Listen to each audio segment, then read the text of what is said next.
United States versus Cecilio Tañedo.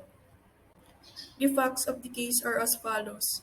Cecilio Tañedo, the accused, is a landowner who went with some workers to work on the dam on his land, carrying with him a shotgun and a few shells. Upon reaching the dam, the accused went on his way to hunt for wild chickens.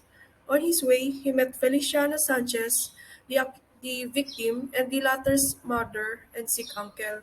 The accused asked the victim's uncle for the best place to hunt for the wild chickens, but since the latter was sick, the victim answered for him and pointed to a general direction in the forest.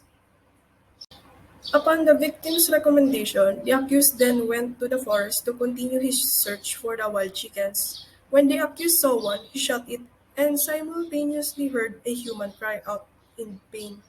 After seeing that Sanchez was shot, Tañedo ran back to his workers and asked Juan Bernardino Tagampa to help him hide the body. They did so by putting it amidst the tall cogon grass and later burying the body in an old well and covering it with burnt cogon grass. Only one shot was heard that morning, and it is not contested that a chicken was killed by a gunshot wound. Chicken feathers were found at the scene of the crime as well, and there is no enmity between the accused and the victim. The lower court found the accused guilty of homicide. The issue in this case is whether or not the accused is guilty of homicide. The Supreme Court ruled in the negative. The only possible reason that the accused could have for killing the victim would be a sudden quarrel between them during the hunt, which is negated by the fact that the chicken and the man were shot at the same time, there having only one shot fired.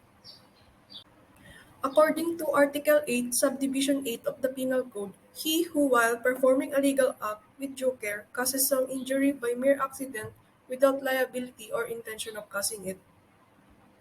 It, it is uniformly held that if life is taken by misfortune or accident while in the performance of a lawful act executed with due care and without intention of doing harm, there is no criminal liability. In this case, there is absolutely no evidence of negligence on the part of the accused. Neither is there any question that he was engaged in the commission of a lawful act when the accident occurred. Neither is there any evidence of the intention of the accused to cause the death of the deceased.